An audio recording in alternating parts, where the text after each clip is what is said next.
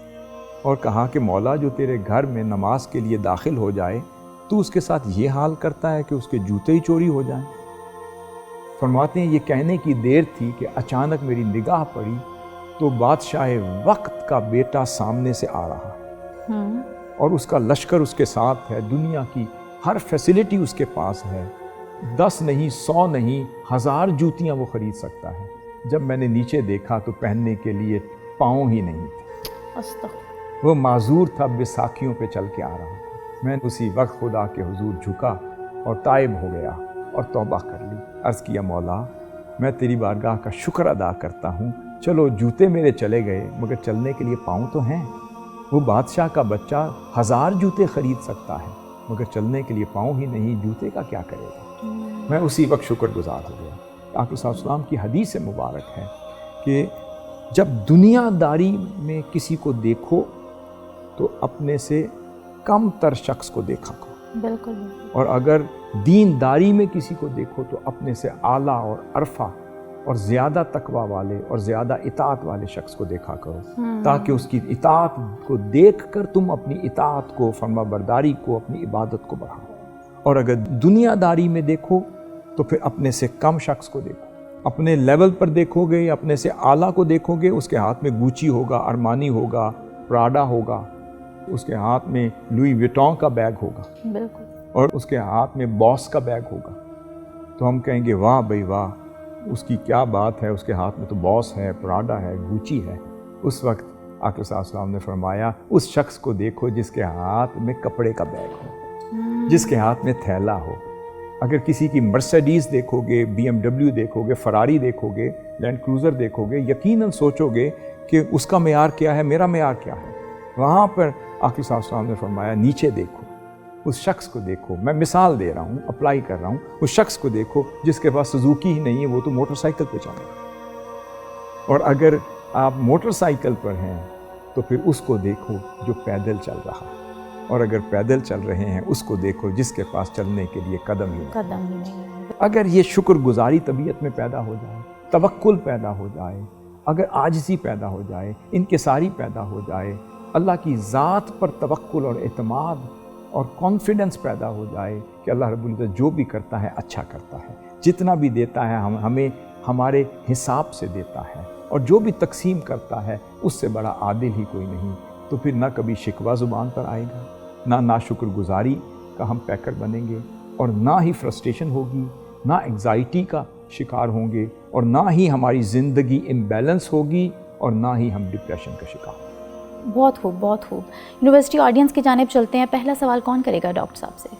میرا نام زنیرہ بطول ہے، اور سر میرا سوال یہ ہے کہ آج کی جنریشن میلنکولی کا شکار ہے، یعنی without any obvious reason they are sad, اپنی خواہش سے، اپنی پسند سے وہ ڈپریسڈ ہیں، they find comfort in being isolated. تو اس کی وجوہات کیا ہیں اور اس کے سولوشنز کیا ہو سکتے ہیں؟ بیسیکلی طبیعتاً وہ یقیناً انٹروورٹ ہوگا یا ہوں گی،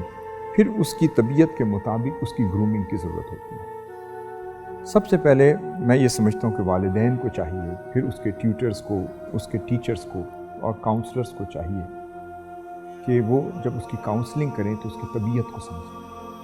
اگر اس کی کسی کی طبیعت لا محالہ انٹروورٹ ہے تو وہ یقیناً فرسٹریشن کا شکار ہوئی ہوگی یا ہوا ہوگا، پھر انگزائٹی کا شکار ہوا ہوگا یا ہوئی ہوگی، اور اس کے نتیجے میں جب اس کی فرسٹریشن کو کوئی ڈیل نہ کر سکا ہوگا، جب اس کی انگزائٹی کا کوئی جواب نہ دے سکا ہوگا، یا اس کی طبیعت میں جو فیئر ہے، جو خوف ہے، جس کی وجہ سے وہ اینٹیسپیٹ کر رہا ہے، جس کی وجہ سے اس کی ایکٹیویٹی کا توازن اس کا لوز ہو رہا ہے، اگر بر وقت اس کا علاج نہ ہو، اس کی کاؤنسلنگ نہ کی جائے، اس کو ٹریٹ نہ کیا جائے، تو یقیناً پھر وہ ڈپریشن کی طرف چلا جائے۔ اب ڈپریشن میں دو چیزیں ہوتی ہیں، اگر انٹروورٹ ہوگا تو وہ اپنے آپ کو آئسولیٹ کر دے گا، اور پھر آئسولیٹڈ کیوبز میں چلا جائے گا، پھر وہ اپنی ذات میں بند کمرے میں بیٹھ کر سوچنا شروع کر دے گا، پھر لا محالہ جب وہ خود سوچے گا تو نیگیٹو تھاٹس آئیں گی، نیگیٹو تھنکنگ اسے اپنی اماجگاہ بنا لیں گی، پھر ایسے ایسے توہمات، ایسی ایسی بدگمانیاں اس کے ذہن میں آئیں گی جس کا شاید سرے سے وجود ہی نہ ہو، پھر وہ نیگیٹو سوچے گا، اور یہاں تک پھر وہ ہر چیز کو اپنی ذات تک محدود کر دے گا، پھر آئسولیٹ ہو جائے گا، سوشلائزیشن اس کی ختم ہو جائے گی، پھر وہ سمجھے گی کہ میں ہی ایسی ہوں، میری زندگی ایسی ہے، پھر اللہ نہ کرے پھر اس کے ذہن میں یہ سوال آئے کہ میں اس گھر میں کیوں پیدا ہوں، میری آسائشیں کیوں کم ہیں، میرے ہاں یہ فرق کیوں کیا جاتا ہے، پھر اس میں اگر اللہ نہ کرے اخلاقی قدروں میں کمی رہ گئی ہو تو پھر وہ حسد کا شکار بھی ہو سکتا ہے اور ہو سکتی ہے، پھر دوسرے لوگوں سے وہ حسد کرے گی، پھر اس کے نتیجے میں اپنے آپ کو کم تر وہ محسوس کرنے لگ جائے گی یا لگ جائے گا، پھر وہ سوچے گا یا سوچے گی کہ شاید میرے ساتھ ہی یہ ناانصافی ہوتی ہے، میری ماما میرے ساتھ ہی ایسے کرتی ہیں، میرے بابا میرے ساتھ ہی ایسے کرتے ہیں، میرے ٹیچر میرے ساتھ ہی یہ ڈسکریمنیشن کرتے ہیں۔ اب یہ اس کے اپنے خود ساختہ توہمات ہیں، ایک سوچ ہے، ایک ببل ہے جس میں وہ رہنا شروع کر رہی ہے اور کر رہا ہے۔ اس سٹیج پر جو علاج ہے وہ علاج یہ ہے کہ اس کی فل فار کاؤنسلنگ کی ضرورت ہے، اور کاؤنسلنگ کی جو آپ کے سائیکو تھراپسٹ ہوتے ہیں یا سائیکالوجسٹ ہوتے ہیں، یہ ان کا کام ہوتا ہے کہ وہ ان کی سائیکو تھراپی کریں، اور ان کا یہ فیلڈ ہوتی ہے کہ جن وجوہات کی وجہ سے وہ ڈپریس ہے وہ انہیں ایڈریس کرتے ہیں۔ اگر اس کا کانفیڈنس لیول شیٹر ہو گیا ہے تو اس کا کانفیڈنس بحال کرتے ہیں، اگر وہ اپنے آپ کو نااہل سمجھ رہا ہے تو اس کی اہلیت کو اس کے سامنے رکھتے ہیں، اگر وہ اپنے آپ کو ناکارہ بنا کر بیٹھی ہے تو وہ اس کو ثابت کرتے ہیں نہیں آپ تو کارآمد ہیں، آپ کی تو یہ کوالٹی، آپ کی تو یہ خوبی ہے، تو ہر انسان کو یہ سمجھنا چاہیے کہ اللہ رب العزت نے اسے کسی مقصد کے لیے پیدا کیا. بے شک بے شک. اگر ہم سمجھ لیں کہ ہمارا مقصد کیا ہے اور اگر ہم اللہ رب العزت کی عطا کردہ اس نعمت پہ شاکر رہیں اور راضی رہیں اور اپنے مقصد کو سمجھیں اور پھر اس میں مصروف ہو جائیں. ایک آخری چیز جو بڑی ضروری ہے وہ یہ کہ اگر ہم بیکار بیٹھے رہیں گے and we do nothing and sitting all the time at home and keeping ourselves isolated in our rooms, تو نتیجہ کیا نکلے گا؟ ہم خود ہی سوچیں گے، خود ہی جواب دیں گے.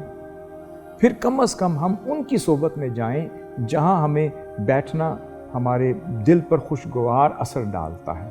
یا ہمیں راحت ہوتی ہے، فرحت ہوتی ہے، ہمیں مینٹل سیٹسفیکشن ہوتی ہے، ہمارا دل مطمئن ہوتا ہے. تو پھر ہم ان صحبتوں میں جائیں، پھر ان مناظر کو دیکھیں، پھر سفر کریں، سیر و سیاحت کریں، ٹریول کریں، پھر نئے لوگوں سے ملیں. اور ایک سب سے بڑا ذریعہ، میں 2 ذریعے اس کے علاج کے طور پر عرض کروں گا، وہ یہ ہے کہ ایک ہم خدمت انسانیت کے کام میں مصروف ہو جائیں. جب تک اللہ کا بندہ اللہ کی مخلوق کی خدمت میں لگا رہتا ہے، اللہ رب العزت اس کے کام آسان فرما دیتا ہے. تو اگر ہم پریشان ہوں گے تو گھر آئیں گے تو ہماری پریشانی ختم ہو چکی ہوگی. اگر ہم فرسٹریٹ ہوں گے تو ہم یتیموں کی مدد کے لیے کسی آرفنیج میں چلے جائیں، ہم بے سہارا لوگوں کی مدد کے لیے چلے جائیں، ہم بیواؤں کی مدد کے لیے چلے جائیں، ہم ہیو ناٹس کی مدد کے لیے چلے جائیں. آٹزم بڑھتا جا رہا ہے، ADHD کے امراض بدلتے جا رہے ہیں کیمیکلز کی وجہ سے. یہ بھی ایک سب سے بڑی خدمت ہے. اور اگر خدا نخواستہ آپ کی فیملی میں کوئی ADHD طبیعت رکھنے والا کوئی بچہ ہے یا وہ آٹزم کا شکار ہے، تو پھر اس کے ساتھ وقت گزاریں، اس پر فوکس کریں، اس کی طبیعت کو سمجھیں اور اس کے غم میں شریک ہوں، اس کی خوشیوں میں شریک ہوں، اس کی طبیعت اور مزاج کو سمجھیں. اس سے اینڈ آف دی ڈے کیا ہوگا؟ آپ کو ذاتی طور پہ راحت ہوگی، سکون ملے گا، ایک پیس آف مائنڈ ملے گا. جب انسان اس وقت فرسٹریٹ ہوتا ہے جب اس کے دل کا پیس آف مائنڈ چلا جائے، جب اس کا اطمینان قلب چلا جائے. اطمینان قلب آپ 2 جگہوں پہ پائیں گے. ایک میں نے عرض کیا خدمت خلق میں، اور دوسرا اللہ کی عبادت ہے. جو اللہ کے حضور سجدہ ریز ہو جائے، اور میں کہوں گا آج سے عہد کر لیں کہ اپنی نمازوں کو کبھی قضا نہ کریں. جو بچہ اور بچی اپنی نمازیں 5 وقت کی پابندی سے ادا کرنا شروع کر دے اور پھر حسب توفیق رات کو اٹھ کے تہجد کی نماز بھی پڑھ لے، اور تہجد کے وقت والقرآن الفجری، اور فجر کے وقت پڑھا ہوا قرآن اس کی دل کی راحت بن جاتا ہے، دل کا سکون بن جاتا ہے، اس کے لیے چین بن جاتا ہے. رات کو اٹھ کر خدا کو منایا کریں، آنسو بہایا کریں. اس سے بہتر میں سمجھتا ہوں کاؤنسلنگ کی کوئی نہیں ہے. آج ہمارے جو نوجوان ہیں یہ اس کو ٹریٹمنٹ سمجھ لیں. اگر آپ فرسٹریٹ ہوں تو وضو کریں، اللہ کے حضور 2 نفل پڑھیں. اور اگر آپ کو اللہ ہمت دے رات کے اوقات میں جب لوگ سو رہے ہوں، آپ جاگ کر خدا سے ہم کلام ہو جائیں، خدا سے ہم کلام ہوں، خدا سے گفتگو کریں، اپنے غم کو خدا کے ساتھ شیئر کریں. اور میں یقین سے کہتا ہوں آپ یہ عمل شروع کریں، آپ کی فرسٹریشن ختم ہو جائے گی، آپ کو انگزائٹی ختم ہو جائے گی، آپ کا ڈپریشن ختم ہو جائے گا، آپ کی تکالیف اور مصائب اور آلام ختم ہو جائیں گے. اگر ہم اس نیچرل تھراپیز کو اپنی زندگی کا حصہ بنا لیں تو میرے خیال میں نیچرلی ہم خوش رہنا سیکھ لیں گے، اور ہماری زندگیوں سے ہمیشہ کے لیے یہ انگزائٹی ہو یا ڈپریشن ہو یا فرسٹریشن ہو، وہ سب چلا جائے گا. بے شک بے شک. بہت شکریہ ڈاکٹر صاحب اپنا وقت دینے کا اور ہم سب کی رہنمائی فرمانے کا. بہت شکریہ. امید ہے آج کے ایپیسوڈ سے آپ نے اسٹریس، فرسٹریشن، انگزائٹی اور ٹینشن جیسی بیماریوں سے لڑنے کے لیے بہت سے طریقے سیکھ لیے ہوں گے. آپ سے ملاقات ہوگی اب اگلی ایپیسوڈ میں. اپنا بہت سا خیال رکھیے گا اور دیکھتے رہیے گا ڈسکور پاکستان.